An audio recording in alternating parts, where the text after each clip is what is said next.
It is the preseason home opener here at KeyBank Center tonight. Welcome into Sabres Live. It is great to be back. And alongside Marty Biron, I'm Brian Duff, and we are joined by Brandon Biro of the Sabres, who gets into his second of the preseason tonight as we get underway here in anticipation of this matchup with the Bruins.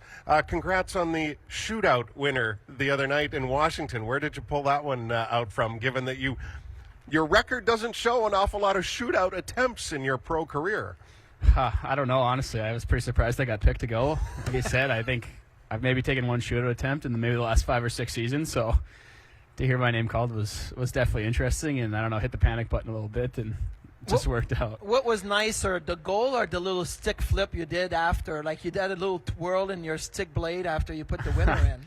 I don't know. That was a panic celebration, that's for sure, so I don't know.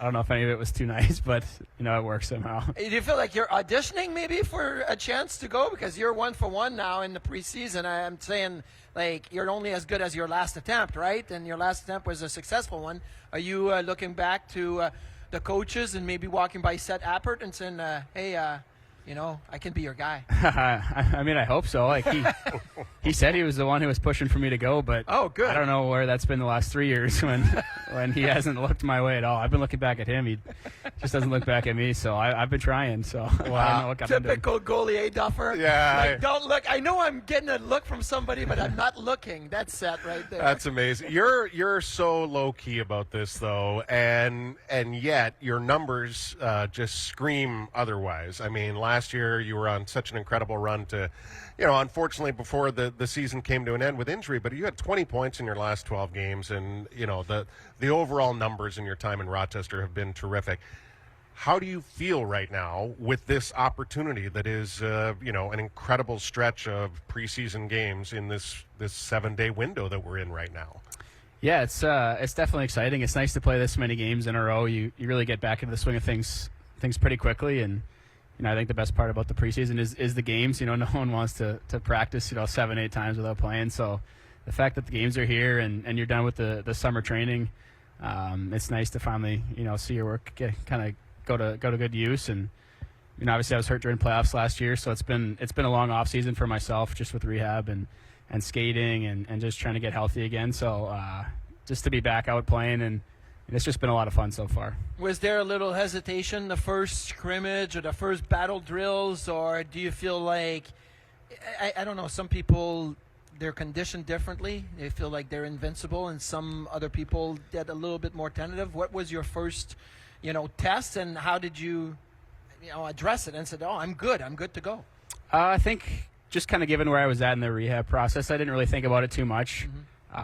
On that Calder Cup run we were on, I think I was going to be able to come back for the finals, so I was pretty close to 100% back in middle of June, so it was nice to have that all behind me. I had a good summer of training, and so that was behind me. I didn't think about it at all. I mean, it's just like the general soreness from the first couple of days of training camps. I'm sure no matter what you do in the summers, it's not the same, but it's that bike test that gets you. The legs and the lungs are screaming after that. Yeah, the lungs hurt all day. I feel like you're going to cough the whole day, but it's nice to get that out of the way whenever you get here, so you can kind of choose when you want to do it, and it's just good to get it over, I'll say that. Good. You're always looking forward, every athlete is, to that, in the next big moment, but how much do you think about being that close to getting in the finals last year? And, it was a really good team, obviously, that you were a part of. Yeah, no, it was, it was really exciting. It definitely sucked not being able to be a part of that. And kind of when I got injured, I got my surgery, it was, I guess they kind of said it was, season ending. But then, we were down 2-0 in the first round. Wasn't really sure how it was going to go. We ended up winning 3 straight. And then next thing you know, we sweep the next round. And then, the days are going by. I'm starting to feel better. And all of a sudden, it's a real possibility that I'm going to be able to play in the finals. So I think that kind of made it the toughest, was that when I got the surgery, it was pretty devastating because I didn't think there was any chance I was back. And then, once you start getting closer and the days are getting better and you're feeling better and you're thinking there's a chance, to get that close and think I'd be able to help out and and be a part of it. It was pretty tough, the fact that we were that close and I wasn't able to get in. It is tough, but it's also very rewarding when you're working towards a goal and you're close and you feel like you can get there, right? And you coming back from an injury was that. Last year you got to play a game with the Buffalo Sabres, and now you're in training camp, and I feel personally that you're right there, right, in the group of players that are fighting or could fight for a spot for some NHL action. How is that for you, handling that, knowing that, well, you got a game Sunday, you're getting a game tonight, you're getting some action to prove to coaches that you can stay here in Buffalo? Yeah, it's a really exciting time. Really all you can ask for is to earn an opportunity and get a chance to show what you can do. But, I don't really put too much pressure on myself. I'm happy with the work I put in this summer, and so I feel like there's not, a ton of pressure just because, I've done what I could, up to this point in my career. So, I'm happy with how things have been going, and it's definitely an exciting time, and just looking to take advantage of every day here. And, I'm just having a lot of fun every day. With Brandon Biro of the Sabres as Buffalo hosts Boston tonight here at KeyBank Center. Kozak and Roseanne, your expected line mates here tonight. Kozak, by the way, had an amazing shootout goal to close out the blue and gold scrimmage. So I see what's happening here. This is like the elite hands line. Hey, you get your opportunity whichever you can. Talk to Jussi Jokinen about that. And he'll tell you that was like shootouts kept him in the league for a long time. He scored in his last shootout attempt as well. It was amazing. Like, the Swan song was well underway. It was like, no way, he's going to get another attempt, and he scored. Crazy. Anyway, when you look at like who you're playing with, what is that mindset like, and what are like, because you're all kind of chasing that maybe one or two spots that might be open right now. Yeah, it's kind of nice to playing with some guys that I'm familiar with. Yeah. Played a lot with Rosie last year. Haven't played a ton with Kozak, but it's just nice to have some familiarity. You feel comfortable talking to each other, and the better all of us play individually, the better we're going to look as a line, and so you're just you're trying to do the right things. I think you kind of run into trouble if you try to do too much. If you think, I need to make this special play to make the team, that's not what's going to happen. And for those last few spots, you're not going to be in the top 6 right away, or you're not going to be up in the lineup. So it's just about playing simple, just kind of earning the coach's trust. And so what about positionally, though, for you? Center, wing, does it seem like you're getting looks at both? Yeah, I think I played center last game, playing wing tonight, I believe. Played wing in the inter-squad game. So, I've been a center my whole life, and then when I turned pro, been a winger my whole life, and then when I turned pro, I was a centerman. So I'm familiar with both, and it doesn't really matter. What about different situation, penalty kill, power play, whatnot? Like, are you kind of just waiting and saying, maybe just like the shootout, you're giving the coach the look, and you say, hey, I can go kill a penalty, get me on the ice. I want to earn whatever I can. Like, is there, do you see those opportunities also being important for you, especially in the role that, you can accomplish with the team? Yeah, I think so. I was on the power play the last game, but I think today I'm just on the penalty kill. They said they wanted me to focus on that, and I'm excited for that opportunity. There's so many skilled players, on Buffalo that, I'm not going to be a power play guy, that's for sure. So, well, not yet, but you could be. It's not like you're we'll see. At the bottom of the barrel with the skill level. He accomplished, by the way, one of your favorite plays in the game against Washington.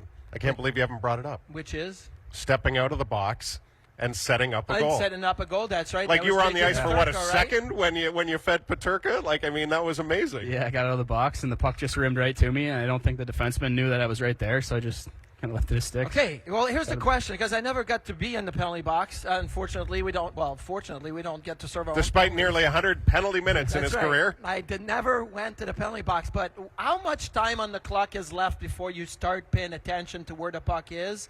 Like, is it 5 seconds before you come out of the box? Is it 10? Do you always pay attention to what's happening so that you're ready when you step on? Yeah, I kind of always paying attention.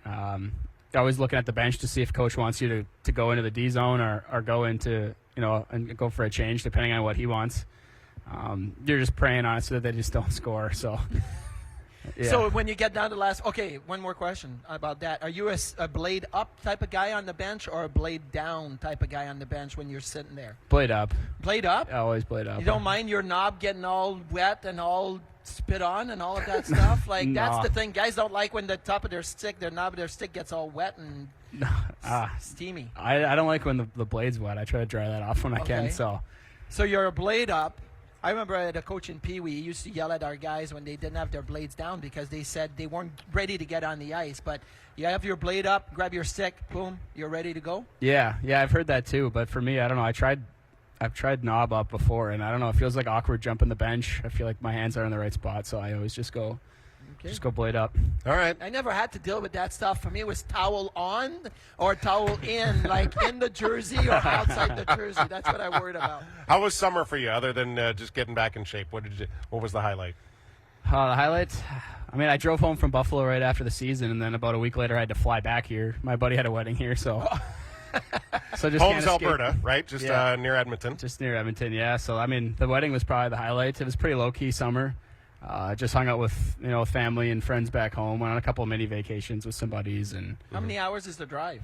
About 32, 33 hours. So it's 3 days. 3 days, okay. yeah. So it's a pretty good little hike. Okay, you got your spots. Do you plan your trip ahead? Say, we're going to stop here and there, or do you just go and whatever happens? When I'm driving here, I kind of plan it out just because I'm going to need to be productive, obviously, on the ice once I get here. But after the season, it's just get home as soon as you can. So, U.S. side or Canadian side? Did you go through Northern Ontario or no? Under the lakes through the U.S. Yeah. Yeah, smart. Yeah, it's faster. Well, gas is a little college cheaper. education, and yes, Canadian gas is a little bit more expensive. It's not pretty. So it's not pretty. Not pretty.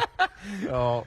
All right. What's the goal? What's the kind of the feel for the group right now as you head into this one tonight? What would you say is the feeling? I think it's just positive right now. I think expectations. Is it different? Yeah. Like now that you're this far along in your career, like do you sense a difference? Yeah, I think kind of last year was a little bit different. I think there was some pretty good optimism in the organization that there's going to be steps taken in the right direction, and I think that we're just building off of that again this year. I think expectations are higher.